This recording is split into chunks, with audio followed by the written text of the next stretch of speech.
किसानों का बल है राष्ट्रीय जनता दल। और भैया अपना काम चालू रहेगा। एम्बुलेंस को हमें किसी को मरीज भाई हम बिल्कुल सीधे दे दो। आज देश की 60 करोड़ जनता जो कि कृषि पर आधारित है, 250 किसान मजदूर संगठन, कांग्रेस, राजद, वामपंथ सहित देश के 12 विपक्षी दलों के आह्वान पर पूरे देश में भारी विरोध प्रदर्शन, जोरदार विरोध प्रदर्शन हो रहा है।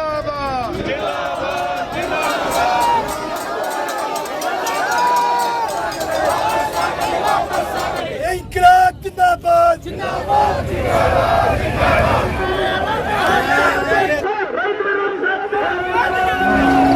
नरेंद्र मोदी सरकार आपकी तानाशाही चलने नहीं दी जाएगी। तुम्हारी बनेगी जो मर्जी कर रहे हैं। किसान को उसकी मूल्य समर्थन एमएसपी में मिलाना चाहिए था, वो लेकर नहीं आए लोग। किसान को मजाक बना रखा है। वाकई तस्वीरें बोलती हैं। नमस्कार। देश के कई इलाकों में आज किसान सड़कों पर उतरे हुए हैं। खेती किसानी के विरोध में जो बिल है उसके खिलाफ प्रदर्शन बढ़ता जा रहा है। पंजाब हरियाणा में तो जब रेल रोको प्रदर्शन है 29 तारीख तक चलेगा। रेल की पटरियां गुरदासपुर, होशियारपुर, जालंधर और जलालाबाद में घेरी जाएंगी, रोकी जाएंगी। तो खेती किसानी से जुड़े बिलों के खिलाफ देश के तमाम इलाकों में किसान जो थे वो सड़कों पर नजर आए। दरअसल भारतीय किसान यूनियन के साथ कई किसान संगठनों ने आज भारत बंद की अपील की थी। पंजाब और हरियाणा में किसानों का गुस्सा सबसे ज़्यादा नज़र आया। हालांकि इस लड़ाई में उत्तर प्रदेश के किसान भी पीछे नहीं हैं। तो ये तमाम तस्वीरें हम आपको दिखा रहे हैं। 12 तस्वीरें कहाँ से ये दृश्य आए हैं, ज़रा थोड़ा सा सुनते हैं, सुनने की कोशिश करते हैं।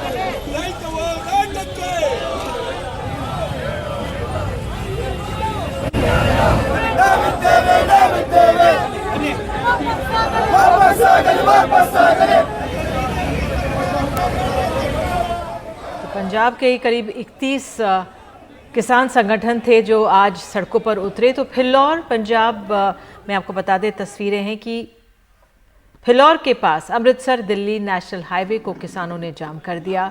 पंजाब किसानों के आंदोलन का केंद्र बिंदु बना हुआ है। राज्य के कोने कोने में किसान बिलों के खिलाफ सड़कों पर उतरे हुए हैं।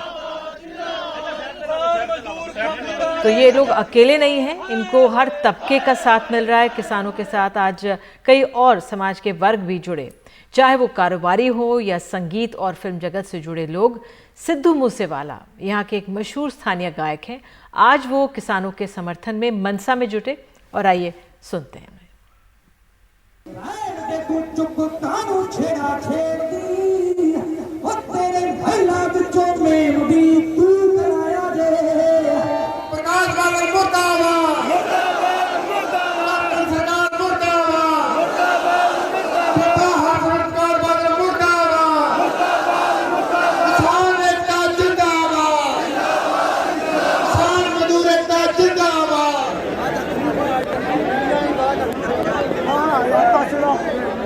सरपंच साहब भाई ने की करिए मेहरबानी वीर बन के बैठ जाओ। ये कहना कि एक किसान विरोधी बिल नहीं है, लोक विरोधी बिल है। ਜਿਹੜੇ ਮੇਰੇ ਵੀਰ ਭਰਾ ਅੱਜ ਇੱਥੇ ਆਏ ਆ ਸਿਰਫ 23 ਸਾਲ ਤੇ ਕੁਝ ਮਹੀਨੇ ਸੀ। 1907 ਦੇ ਵਿੱਚ ਉਹਨਾਂ ਦਾ ਜਨਮ ਹੋਇਆ ਸੀ ਤੇ 1931 ਦੇ ਵਿੱਚ ਫਾਂਸੀ ਹੋਈ ਸੀ। ਕਿਸਾਨ ਵਿਰੋਧੀ ਐਕਟਿਵਿਸਟ ਬਾਪ ਇਸ ਲੜਾਈ ਨੂੰ ਬਹੁਤ ਅੱਗੇ ਤੱਕ ਲੈ ਕੇ ਜਾਣਾ ਕਿਉਂਕਿ ਇਹ ਲੜਾਈ ਇੱਥੇ ਖਤਮ ਹੋਣ ਵਾਲੀ ਨਹੀਂ ਹੈਗੀ। ਸੋ ਵੀਰਾਂ ਦੇ ਸਾਰਿਆਂ ਸਾਡੇ ਭਰਾ तो कई गायक यहाँ पर हमें एक साथ नजर आए। उधर अमृतसर में महिलाएं भी प्रदर्शन में बढ़ चढ़कर हिस्सा ले रही हैं, नारेबाजी कर रही हैं। आइए उनकी आवाज भी थोड़ी सुनिए।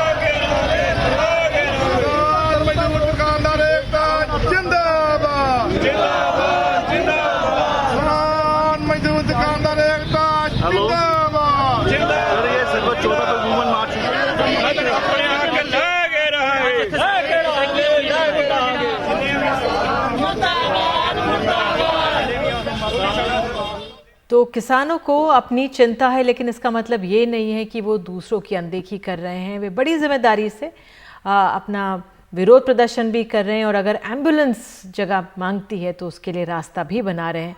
तो ये तस्वीरें भी पंजाब से आ रही हैं। हालांकि ऐसी तस्वीरें यूपी से भी देखने को मिली हैं आज, लेकिन फिलहाल ये तस्वीरें हम पंजाब की आपको दिखा रहे हैं। एम्बुलेंस को हम किसी को रोका, मरीज भाई हूं बिल्कुल सीधे दे रोकना।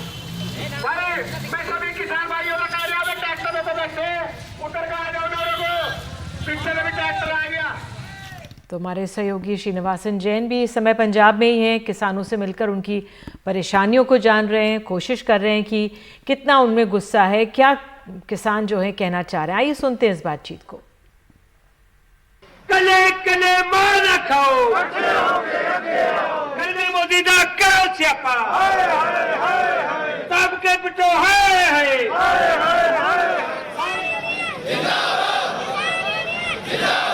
किससे नाराज हैं आप? केंद्र सरकार से नाराज हैं, प्रदेश सरकार से? अभी आप किन के खिलाफ हैं? हम केंद्र सरकार से नाराज हैं अभी तो। जो उन्होंने ऑर्डिनेंस जारी कर दिए हैं 3, वो किसान, मजदूर और दुकानदारों को मार डालेंगे।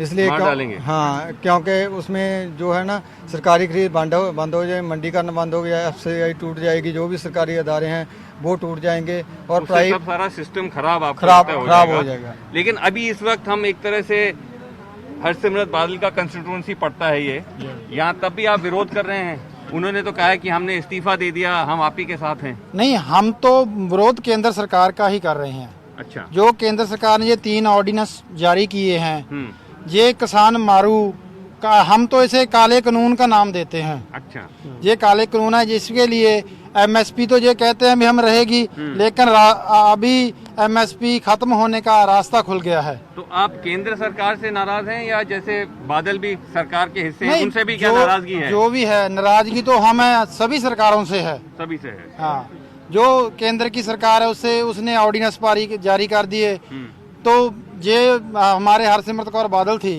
ये हमारी कॉन्स्टिट्यूंसी की MP थी, वहाँ पे केंद्रीय मंत्री थी। पहले इसने मैंने तो सोचता नहीं हूँ भी रौला डाला होगा, कोई रौला अगर लोकसभा में उठाया नहीं होगा। आपको नहीं, आप बिलीव नहीं करते? नो बिलीव तो हम किसी पे भी नहीं करते। वो तो कह रहे हैं कि हम भी यहाँ पे घूम रहे हैं गांव में, हम भी अपना धरना वगैरह कर रहे हैं। हरसिमरत तो सुखबीर वो मानते हैं अभी तो सारे ही करेंगे, बाई रो रहे, अगली अभी तो सारियां पार्टियां विरोध करती हैं, अगलियां कुर्सियां रो रहे हैं जी। किसान के साथ कोई नहीं, मगर कोई फिरदार भी वो कुर्सी ਨੂੰ ਰੋਂਦੇ ਜੀ, ਕਿਸਾਨ ਨੂੰ ਕੋਈ ਨਹੀਂ ਰੋਂਦਾ।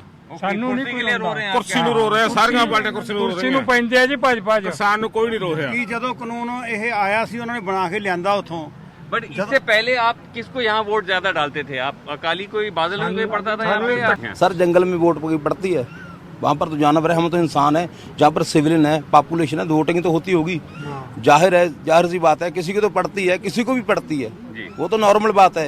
लेकिन इसका मतलब ये थोड़ी है आम इंसान को ऐसे कर दी जाए। मन मर्जी से जमीन इनकी है, मन मर्जी से ऑर्डिनेंस पास कर दिया, कोई ये मन मर्जी है। इसका मतलब सीधे जिसके नाम के ऊपर जमीन है, सीधा टारगेट वोट नहीं है, वो तो सीधा टारगेट को लग रहा है, सीधा टारगेट है, उसके पीछे इनडायरेक्टली टारगेट है। ठीक है, सभी है, कोई नहीं बचेगा इसमें, कोई नहीं बचेगा। कहने की बात कुछ और है और आगे जाकर इसके नतीजे बहुत खतरनाक है। चलिए, तो यहाँ हम ना असर थमा तो इनको कोई रोक पाना बहुत मुश्किल है। ऑर्डिनेंस वापस ले लेने पूरी कोशिश, हमने उम्मीद से हमने पूरा करे, उसने नहीं मानी। हम हमारे को होर कह रहे हैं। आप ये कह रहे हैं उन्होंने पूरी कोशिश की, पूरी कोशिश मोदी सरकार को मनाने की पूरी कोशिश।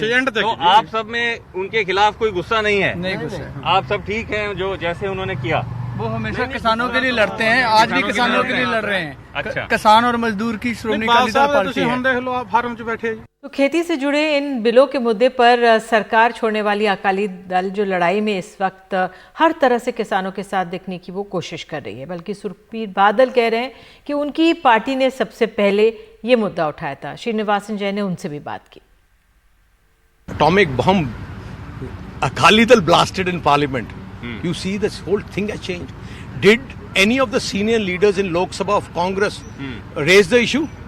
They left third rank leaders to fight it. And when that voting came, when voting was there, there was none of them were there. No Congress MLA was there. But they said that you, but they said that no Rahul, where were no they? Sonia, no Rahul, but they said that y'all, I mean, you resigned because they put pressure. They were saying, why are you not resigning? Why are you not resigning? You think we bother about them? You think I need a certificate from captain? You think I need a certificate from them? तो बातचीत लंबी है, लेकिन एक अंश और हम दिखा सकते हैं इस बातचीत का, जिसमें उन्होंने प्रधानमंत्री मोदी पर भी निशाना साधा है। ਤੁਸੀਂ ਯਾਦ ਹੈ ਉਹ ਵਰਲਡ ਵਾਰ ਜੋ ਸ਼ੁਰੂ ਹੋਈ ਸੀ, ਉਹ ਜਾਪਾਨ ਦਾ ਪੂਰਾ ਦਬਦਬਾ ਸੀ। ਅਮਰੀਕਾ ਨੇ ਇੱਕ ਐਟੋਮਿਕ ਬੰਬ ਸਿੱਟਿਆ ਤਾਂ ਸਾਰਿਆਂ ਨੂੰ ਹਿਲਾਤਾ।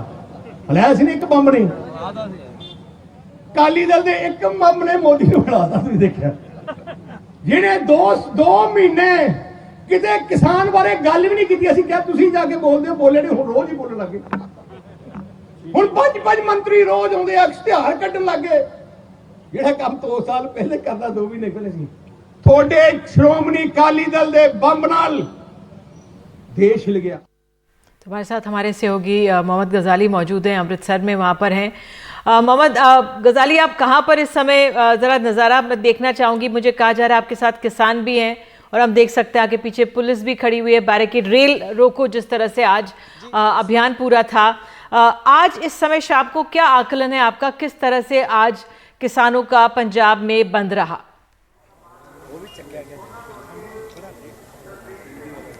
देखिए, सबसे पहले तो मैं आपको बता दूं कि इस वक्त मैं अमृतसर ज़िले में, ये देवीदासपुरा गांव है मेरे बाईं तरफ, और आप देखें कि कितने किसान यहाँ पर इकट्ठे हुए हैं। ये रेलवे ट्रैक है जो अमृतसर जंक्शन को या अमृतसर शहर को कह लें, ये रेलवे लाइन दिल्ली से जोड़ता है। मेरे साथ यहाँ पर किसान हैं जो सामने लगे हुए धरने से थोड़ी दूर आके बैठे हैं ताकि हम इनसे बातचीत कर सकें।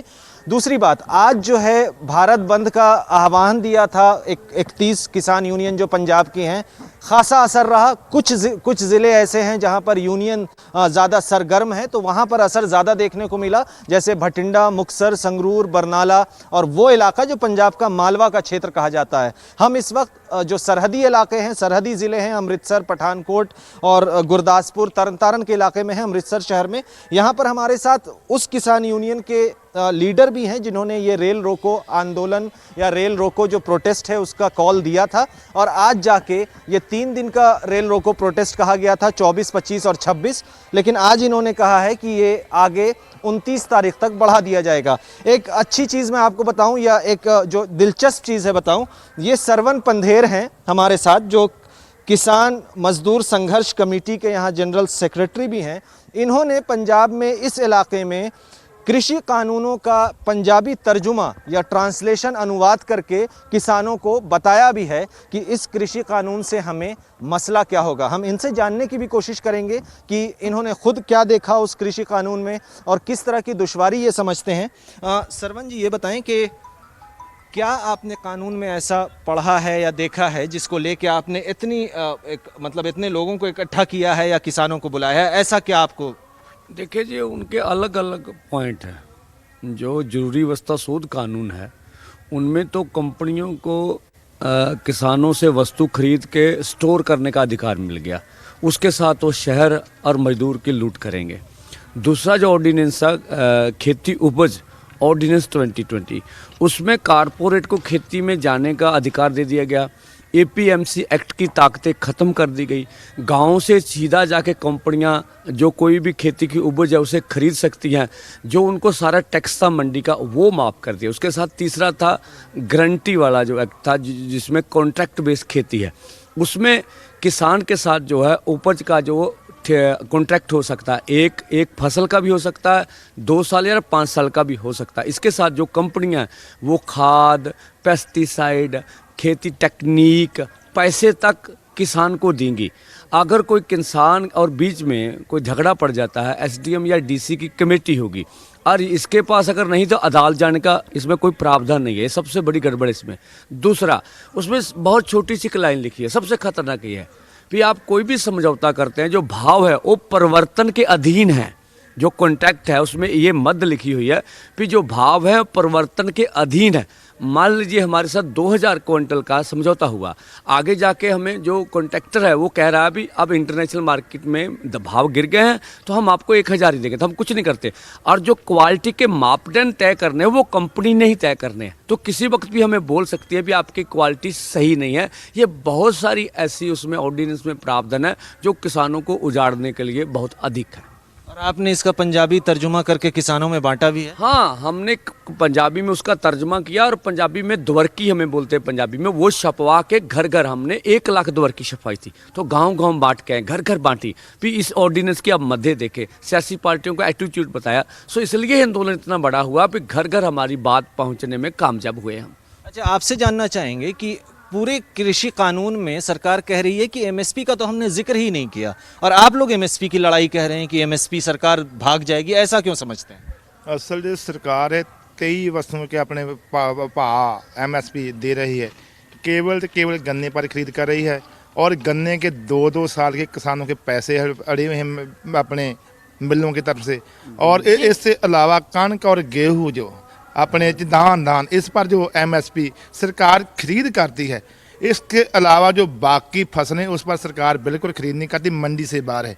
हुण मक्की है, मक्की का भाव 1850 रुपया जो बिक रही मंडी में, वो 900 को लेकर 1100 रुपये तक बिक रही है, क्योंकि जो सरकार मार्केट खरीद नहीं करती। सबसे बड़ा किसान का जो सरकार खरीद की गारंटी है, सरकार फसलें खरीदती है, वो जो घट्टो घट जो मिनिमम सपोर्ट प्राइस के तहत फसलें खरीदी जाती है, किसानों को एक फिक्स रेट। मोहम्मद गजाली, वाकई में जो किसानों की चिंताएं जब उनकी जुबानी सुनते हैं तो और गहराई से समझ में आती हैं, और उम्मीद करते हैं कि सरकार भी इसके ऊपर थोड़ा ध्यान दे। बहरहाल, अब आपको उत्तर प्रदेश लिए चलते हैं। ये सिर्फ हरियाणा पंजाब में इस तरह का प्रदर्शन नहीं देखने को मिल रहा है, उत्तर प्रदेश में भी जगह जगह किसानों का गुस्सा रोष नजर आया। और यहाँ पर लखीमपुर खीरी के किसान भी कृषि जो बिल है इसे काला बिल कह रहे हैं, काला कानून बताते हुए इसका विरोध कर रहे हैं।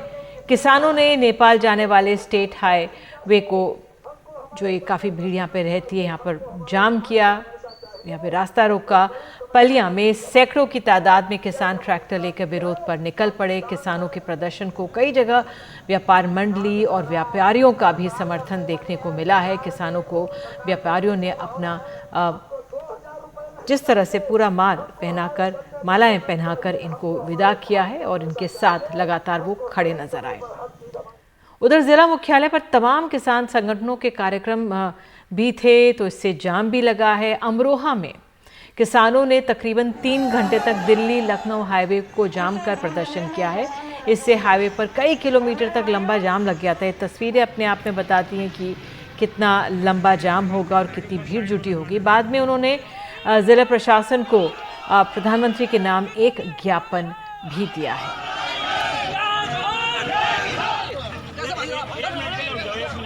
किसानों ने मेरठ में दिल्ली देहरादून नेशनल हाईवे पर सुबह 11 बजे से दोपहर 3 बजे तक जाम लगाकर प्रदर्शन किया, और जिससे हाईवे पर काफ़ी लंबा बताया जा रहा है, मीलों लंबा जाम लग गया। यही हालत बागपत में भी देखने को मिली है। और इससे पहले दिल्ली से लगते हुए नोएडा में किसानों ने दिल्ली नोएडा बॉर्डर को जाम किया था।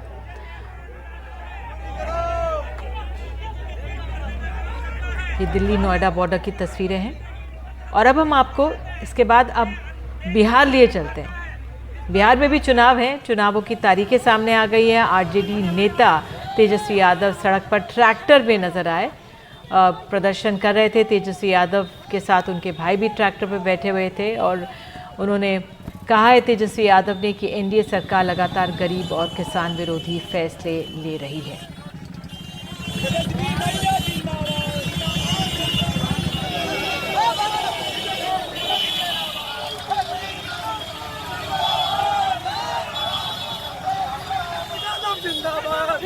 और महाराष्ट्र भी इसे अछूता नहीं है। महाराष्ट्र के कई शहरों के साथ हैदराबाद और बेंगलुरु में भी कृषि बिल के विरोध प्रदर्शन देखने को मिला है।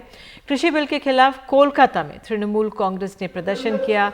उनका कहना है कि सरकार ने कृषि बिल को, उस बिल को हम नहीं मानेंगे।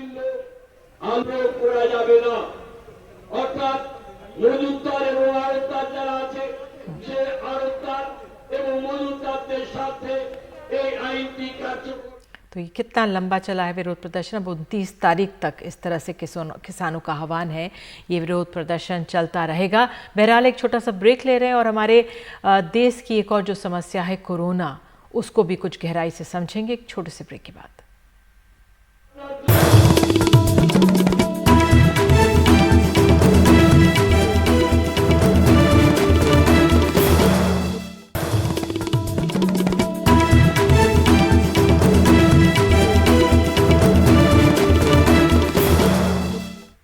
और अब कोरोना का बढ़ता संक्रमण।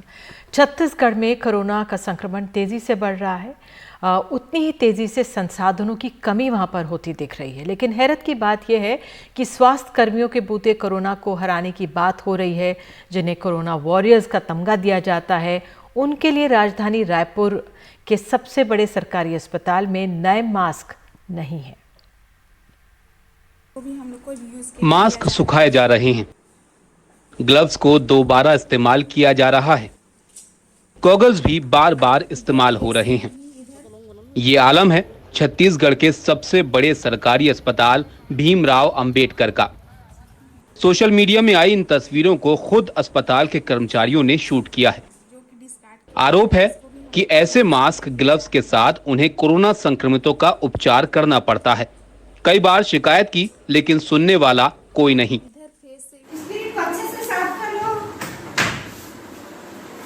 साफ करने के बावजूद भी ये चश्मा ब्लर ही दिखेगा। हमको पेशेंट के साथ इसी चश्मे के साथ काम करना है, जो कि कुछ नहीं दिख रहा है, और इसको हम लोग खुद से क्लीन करके ले जा रहे हैं। N95 मास्क को रीयूज करने के लिए दिया जा रहा है वो, और गॉगल्स को भी दिया जा रहा है रीयूज करने के लिए। जब हम लोग मास्क को निकालते हैं यूज़ करने के लिए तो कई बार क्लिप टूटा हुआ रहता है, रबर भी टूटा हुआ रहता है, और उसमें कभी कभी ब्लड का भी स्टेन रहता है, और गॉगल्स में भी सेम वैसे फफूंद लगा रहता है। उन लोगों की प्रॉब्लम्स जो उन्होंने दिखाया और जो बताया है, उसमें जो रीयूज़ करने वाले जो सामान को बताया गया है और दिखाया गया, जैसे आप लोगों को भी मालूम है कि आप लोगों के पास भी वो चीज़ है, और प्रशासन ये बोल रहा है कि वो हमें नहीं दिया जाता है। अगर एक स्टाफ वो गॉगल्स को दिखा रही है जो पहनी है पीपीटी किट के साथ में, वो साइड से टूटा हुआ है।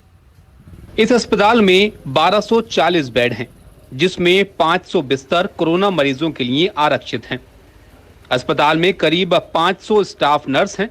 ओपीडी में रोज 700 से 1000 मरीज आते हैं। अस्पताल के करीब 100 कर्मचारी कोरोना से संक्रमित हो चुके हैं। नर्स कैमरे पर शिकायत कर रही हैं, लेकिन अस्पताल कह रहा है कि वीडियो वहां का नहीं। ऐसा कुछ भी नहीं है। फिलहाल जो है हमारे यहाँ जो भी स्टाफ को स्पेशली जो कोविड में ड्यूटी करते हैं, इन केस में पर्सनल प्रोटेक्शन इक्विपमेंट में किसी खोलने के बाद तो डॉनिंग करने के समय उनको किसी भी प्रकार के उसमें कोई टीयर या कुछ दिखता है तो वो तुरंत उसको रिजेक्ट कर सकते हैं। कोरोना जैसी महामारी संक्रमण के शुरुआत के दौर पर जिन स्वास्थ्य कर्मियों को कोरोना वॉरियर का नाम देकर उनका स्वागत सत्कार किया जा रहा है, आज उन्हीं कोरोना वॉरियर को कोरोना से बचने के लिए नया मास्क भी उपलब्ध नहीं हो पा रहा है। आलम यह है कि कोरोना के खिलाफ जंग लड़ने के लिए सरकार उन्हें यूज किया हुआ मास्क दे रही है। ऐसे में भला स्वास्थ्य कर्मी खुद सुरक्षित रहते हुए दूसरों की जान कैसे बचा पाएंगे। रायपुर से सोमेश पटेल, एनडीटीवी इंडिया के लिए। भारत में पिछले 6 महीने से CSIR, ICMR, DST और DBT की तरफ से रिसर्च कर रहे हजारों छात्रों को फेलोशिप नहीं मिला है। सोचिए, नई दवा और नई तकनीक पर शोध करने वाले रिसर्चर आजकल मकान के किराए और 2 जून की रोटी में उलझे हुए हैं। रिसर्च स्कॉलर किस तरह की परेशानियां से जूझ रहे हैं और क्यों फेलोशिप मिलने में देरी हो रही है, देखिए हमारे सहयोगी रविश रंजन शुक्ला की रिपोर्ट। देश के नामी चिकित्सा संस्थान एम्स में अनिद्रा पर रिसर्च करने वाले लालचंद्र विश्वकर्मा के खुद की रातों की नींद हराम है। महोबा के रहने वाले लालचंद्र ने नौकरी के बजाय रिसर्च करने की सोची। JRF की परीक्षा पास कर रिसर्च में लगे। उनका ये शोध नामी अखबारों और रिसर्च पेपर में भी छपा, लेकिन दिल्ली में मकान का किराया देने के लिए उनके पास पैसे नहीं हैं। बीते 6 महीने से 35,000 रुपए की फेलोशिप नहीं मिल पाई है। गवर्नमेंट एम्प्लॉय को टाइम पर सैलरी मिलती है, मगर स्कॉलर्स को नहीं मिलती है। इसलिए हमारा सबसे बड़ा ड्रॉबैक है कि हमारी रिसर्च इफेक्ट होती है। हम 100% अपना रिसर्च में दे ही नहीं पाते हैं। एम्स ही नहीं, international centre for genetic engineering and biotechnology जैसे प्रतिष्ठित इंस्टीट्यूट में टीबी पर रिसर्च करने वाले संदीप कौशिक भी पैसे की कमी से जूझ रहे हैं। लॉकडाउन के चलते लैब बंद रही। अब एक तरफ रिसर्च पूरा करने का दबाव, दूसरी तरफ फेलोशिप न आने से संदीप खासी परेशानी में हैं। मेरा फेलोशिप मार्च के बाद से मुझे फेलोशिप नहीं मिला है, जिसकी वजह से फाइनेंशियल प्रॉब्लम होते हैं, जैसे कि मुझे अपना रूम रेंट देना है, मुझे अपने खाने पीने का व्यवस्था करना है, और कुछ और ज़रूरी चीज़ें जो चाहिए होती हैं उनके लिए मॉनेटरी नीड होती है, तो इन सब पे असर पड़ता है। तो तो ओवरऑल एक जो आपका पर्सनल लाइफ है वो डिस्टर्ब होता है, और पर्सनल लाइफ डिस्टर्ब होने की वजह से आपके प्रोफेशनल लाइफ पे भी इफेक्ट आता है, आपका प्रोडक्टिविटी कम हो जाता है थोड़ा। संदीप और लालचंद जैसे करीब 30,000 से ज्यादा रिसर्च स्कॉलर अलग अलग संस्थानों में शोध कर रहे हैं। इनको 31,000 से लेकर 55,000 तक की फेलोशिप मिलती है, लेकिन वक्त से फेलोशिप न मिल पाने की शिकायत को लेकर कई बार सड़कों से लेकर ट्विटर तक पर अपनी बात रख चुके हैं। लेकिन साइंस एंड टेक्नोलॉजी डिपार्टमेंट और मानव संसाधन विकास मंत्रालय इनकी सुनने को तैयार नहीं है। एनडीटीवी ने भी department of science and technology से बार बार संपर्क करने की कोशिश की, उनको एक मेल भी किया, लेकिन विभाग की तरफ से हमें भी कोई जवाब नहीं दिया गया। आज से 2 साल पहले थ्रू आउट द इंडिया के स्कॉलर्स ने एक स्टूडेंट फोरम बनाया था, जो कि मेनली फेलोशिप हाइक के लिए था। और after 3 to 4 months of strike के बाद में गवर्नमेंट ने उनकी डिमांड्स को सुना था। कुछ ऐसी फंडिंग एजेंसीज हैं जो कि स्कॉलर्स के लिए जो फंड होता है, जो उनकी स्कॉलरशिप्स होती है, उनको काफ़ी डिले कर रही है। तो ऐसी सिचुएशन में उनको फाइनेंशियल सपोर्ट नहीं मिल रहा है। और सेकंड थिंग ये है कि जो भी सारे स्कॉलर्स हैं वो इनोवेटिव रिसर्च नहीं कर पा रहे हैं।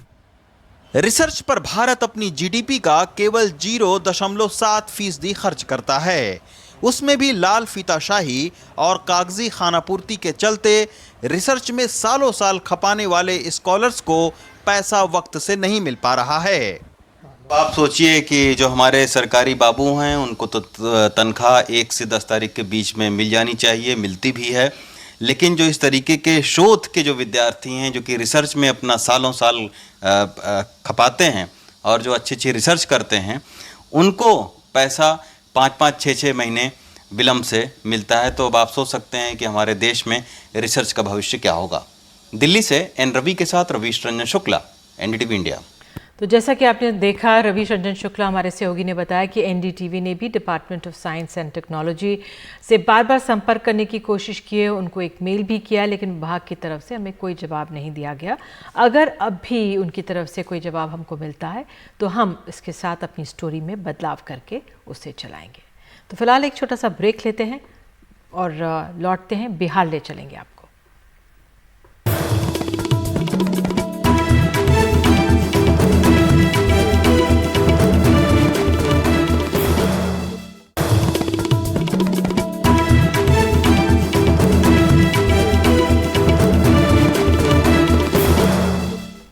और अब बात बिहार की। बिहार में चुनाव की तारीखों का ऐलान हो गया है। दिवाली से पहले नई सरकार यहां पर आ जाएगी।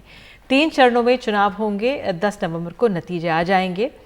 28 अक्टूबर को पहले चरण में 16 जिलों में और 71 सीटों पर वोट डाले जाएंगे। 3 नवंबर को 17 जिलों में 94 सीटों पर वोट और 7 नवंबर को 15 जिलों में 78 सीटों पर मतदान होगा।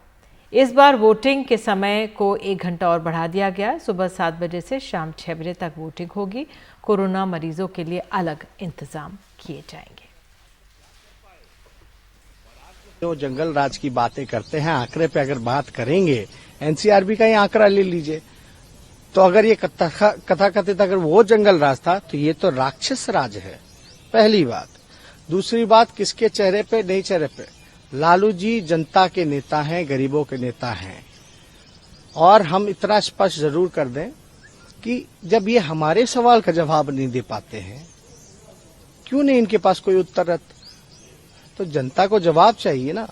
आप कोई भी बात कीजिएगा, पुरानी बातें कीजिएगा, कौन जमाने की बातें कीजिएगा, तो वो बासी पन्नों की बातें हैं। आगे बिहार का भविष्य कैसे सुधरेगा, हम कैसे तरक्की पर ले जाएंगे लोगों को, इन सारे मुद्दों पे बात होनी चाहिए।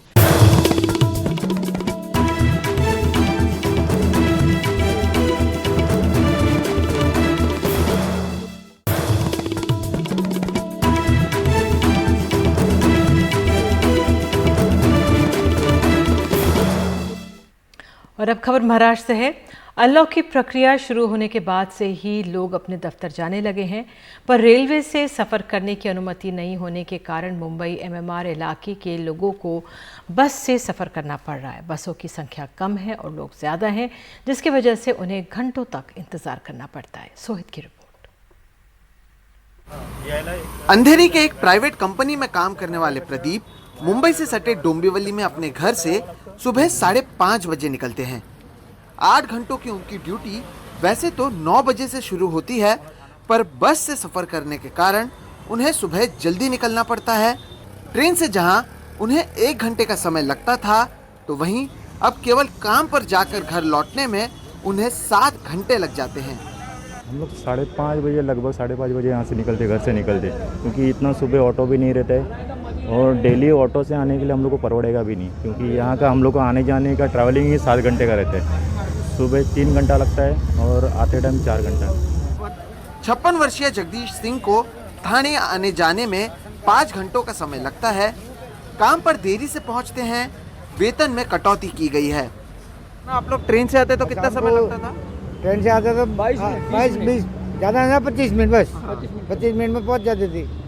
अभी शाम को 6 बजे उधर बैठेगा तो 12:30 बजे घर पे आती है। अच्छा, और फिर सुबह वापस जल्दी उठना पड़ता है? सुबह 4 बजे उठ के आएगा, इधर 5 बजे 6 बजे लाइन लगाना पड़ता है, तो 8 बजे बस मिलती है। अच्छा। और 11-12 बजे पहुँचती है हम लोग, फिर क्या काम करेंगे? तो ऑफिस वाले भी कुछ कहते हैं जब लेट वाले कहेगा तो सैलरी आधा दे रहे हैं, मतलब क्या रह गया, खाएंगे क्या, परिवार कैसे पालेंगे हम लोग? मुंबई MMR इलाके में 62 रूट हैं जहां पर 1050 बस चलाए जाते हैं। करीब 22,000 प्रवासी हर रोज इन बसों में सफर करते हैं।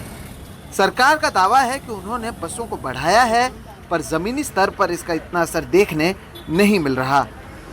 कम से कम 2.5-3 घंटा तो लगता ही है जाने को। और आने के लिए? आने के लिए 4 से 5 घंटा जाता है। तो 5 और 3 8-9 घंटा आपका केवल सफर। 8 घंटा। रेलवे से पहले जब जाते थे तब कितना समय लगता था? तभी 30 से 40 मिनट में पहुँचते थे। वो लोग बोलते हैं अभी जल्दी बस छोड़ते हैं, अभी देखेंगे। आज वो दिन बोले 5-5 मिनट में बस है, अभी तो 10 मिनट हुआ एक ही बस आया है। परसों में मेरे को 6 घंटे लगे थे CST जाने के लिए। 6 घंटे सिर्फ जाने के लिए लगे? सिर्फ जाने के लिए लगे। अच्छा। सुबह 7 बजे पकड़ा था तो 1 बजे ऑफिस पहुंचा था। आमतौर पर ये लोग रेलवे से सफर करते हैं, पर कोविड की वजह से हर किसी को रेलवे से सफर करने की अनुमति नहीं है। कई महीनों से इसी तरह से सफर कर लोग परेशान हैं और चाहते हैं कि उन्हें कोई समाधान दिया जाए। मुंबई और उसके आसपास के इलाकों में लोग पिछले कई महीनों से इसी तरह से परेशान हैं और कई परेशानी का सामना करते हुए काम पर जाने को मजबूर हैं। उनकी मांग है कि उनके लिए कोई कदम उठाया जाए। प्रशासन की ओर से दावा भी किया जाता है कि कदम उठाया जा रहा है, लेकिन ज़मीनी स्तर पर उसका इतना असर होता हुआ नजर नहीं आ रहा। मुंबई से कैमरा पर्सन प्रवीण जिरोहित के साथ सोहित मिश्रा, NDTV इंडिया।